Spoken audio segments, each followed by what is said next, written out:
Halo, em, hari ini saya mau merespons sedikit tentang debat cawapres yang dilakukan kemarin, Minggu tanggal 21 Januari tahun 2024. Jadi sebenarnya mungkin kalau dilihat dari debatnya kemarin, isu-isu yang diangkat itu sangat strategis ya. Ada isu tentang lingkungan, isu tentang masyarakat adat, agraria gitu ya dan lain-lain yang saya kira kenapa saya sebut sebagai strategis karena ini berhubungan dengan kehidupan kita sehari-hari gitu. Dan melihat dari perdebatan yang ada gitu ya, apa saja topik-topik yang diangkat, lalu apa aja apa inisiatif-inisiatif gagasan-gagasan yang muncul gitu. Sebenarnya selama debat hampir 3 jam itu saya sedang menunggu-nunggu satu momen di mana isu yang menurut saya tuh pengen banget didengerin gitu debatnya keluar. Hanya saja selama 3 jam, sekitar 3 jam debat itu tidak keluar satu kata pun isu yang sedang saya tunggu-tunggu. Itu adalah ngomongin tentang sampah. Karena saya kira ini menjadi kesan, ini menjadi salah satu ya undang-undang juga ya sebenarnya yang saya pendam gitu ya beberapa waktu terakhir. Karena seringkali saat ini misalnya saya kan lagi riset tentang sampah dan seringkali isu sampah itu kalau misalnya saya ngobrol dengan stakeholder atau dengan para pembuat kebijakan, isu sampah itu selalu menjadi isu yang ada di belakang kepala aja, back of the mind gitu. Hanya menjadi isu pinggiran, isu yang nggak begitu penting. Padahal sekarang ini kita udah nggak bisa menutup mata lagi gitu dengan apa ya krisis sampah yang ada di Indonesia pada umumnya gitu. Sayang banget kemarin tuh nggak keluar, nggak muncul isu ini dalam debat cawapres. Kenapa ya kira-kira nggak muncul? Apakah memang dari para cawapres ini isu sampah ataupun pada tim-tim pada umumnya gitu isu sampah ini hanya menjadi isu yang tidak seksi begitu, hanya menjadi isu yang ya sepintaran apa ya se, se itu aja di belakang kepala aja gitu nggak usah terlalu serius dipikirin atau memang saya nggak tahu sih gitu sayang aja. Padahal kalau aku lihat gitu ya dari data-data mengenai isu sampah di Indonesia, ini data yang dikeluarin oleh United Nations on Environmental Programs, UNEP gitu ya. Indonesia itu menjadi produsen sampah plastik terbesar nomor 2 setelah Cina. Jadi dari apa namanya dari data dilihat tahun 2021 itu Indonesia itu memproduksi, ini aku baca data ya karena biar nggak keliru ngomongnya, memproduksi 3,2 juta ton plastik sampah yang tidak ditanggulangi. Artinya plastik ini atau sampah plastik ini cuman numpuk aja gitu, numpuk aja di TPA, nggak ada penanggulangannya. Dan dari jumlah 3,2 juta itu, 1,29 juta akhirnya ada di laut, berakhir di laut. Yang artinya satu, sampah plastik itu nggak cuma mengotori daratan, tapi juga mengotori lautan. Dan bayangin kalau misalnya jumlah ini 1,29 juta sampah ini bisa didaur ulang atau bisa diputar gitu ya menjadi produk baru, komoditas baru. Nah ini yang sayang banget tuh kemarin nggak sempat muncul gitu isunya. Kalaupun iya muncul, sedikit dibahas, dan sayang banget kalau aku lihat sekarang ya perkembangannya di sosmed justru lebih banyak membahas attitude cawapresnya lah gitu ya, sopan apa nggak sopan ya, padahal substansi yang diangkat itu penting gitu ya, mengenai green economy, mengenai ekonomi sirkular.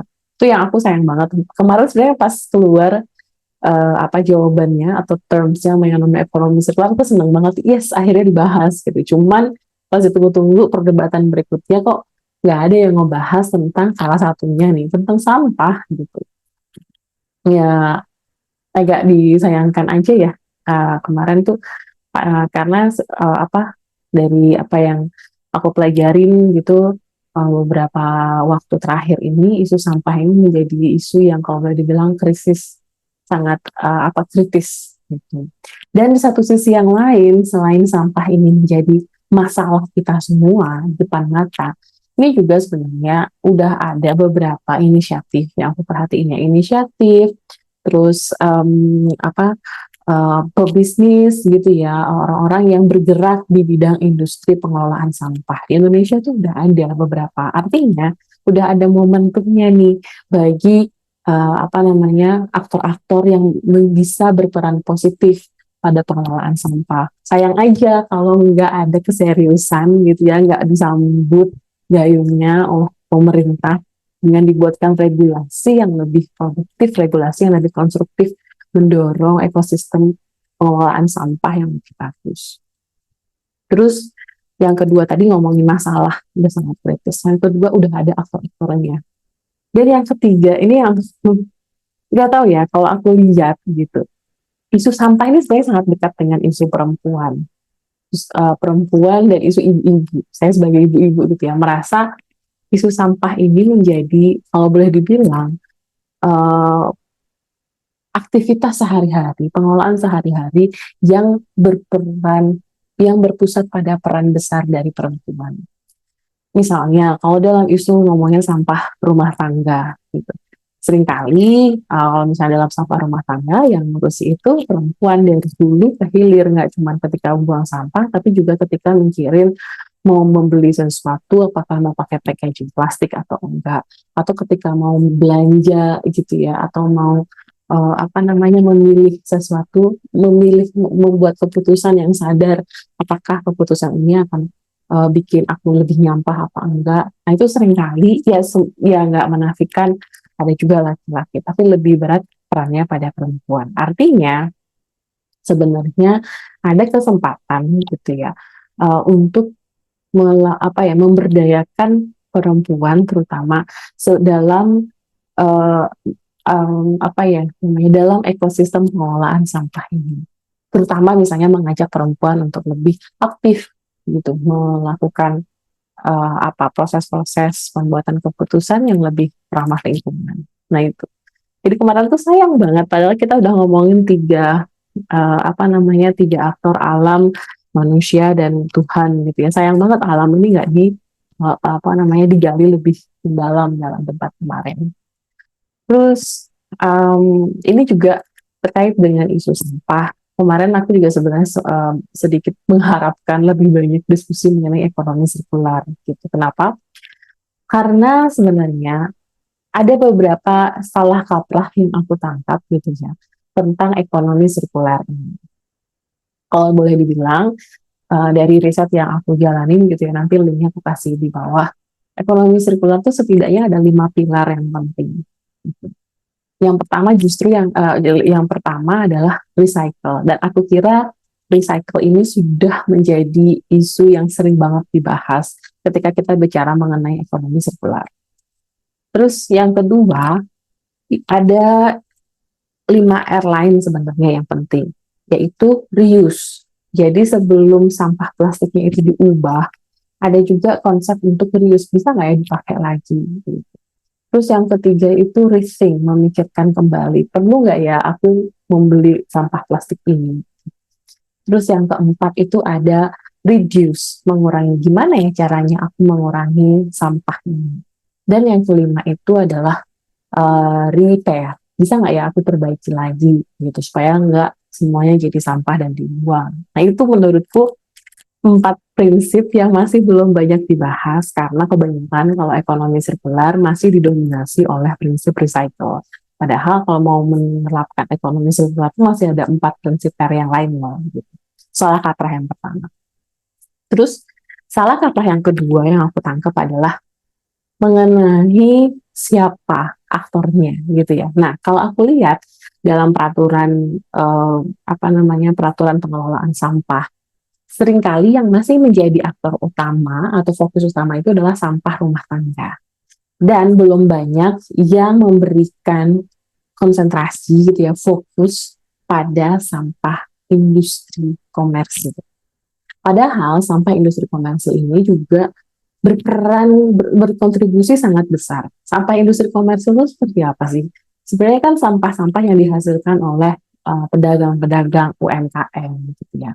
Atau bahkan di ranah sampah-sampah yang dihasilkan oleh perusahaan-perusahaan besar, entah itu pabrik atau perusahaan di bidang jasa atau perusahaan di bidang makanan, perhotelan dan industri-industri lainnya. Perusahaan-perusahaan besar ini kan juga menghasilkan sampah. Nah, tapi seringkali salah kaprahnya kalau kita ngomongin sampah, selalu isunya ini masalah rumah tangga gitu, ini masalah budaya budaya konsumen yang perlu diperbaiki. Padahal itu juga penting, iya. Tapi di satu sisi aku pikir perlu ada pemikiran yang lebih holistik. Jadi kalau misalnya kemarin pas debat cawapres ngomongin tentang industri pertambangan gitu ya, atau ngomongin tentang perusahaan, aku juga berpikirnya kenapa enggak memasukkan rencana-rencana transformasi ekonomi sirkular ke aktor-aktor komersil ini. Salah satunya adalah dengan mendorong supaya aktor-aktor besar ini juga masuk gitu ke dalam prinsip 5R dari ekonomi sirkular. Nah, itu sih sedikit aku pikir hari ini tuh banyak banget juga ya yang menuliskan apa aja sih perdebatan-perdebatan yang luput dari debat cawapres atau isu-isu yang belum banyak dibicarakan. Nah, mudah-mudahan ini menjadi salah satu yang juga berkontribusi gitu dalam menambah isu-isu yang sebenarnya sangat penting tapi masih belum banyak dibicarakan. Makasih ya udah mendengarkan.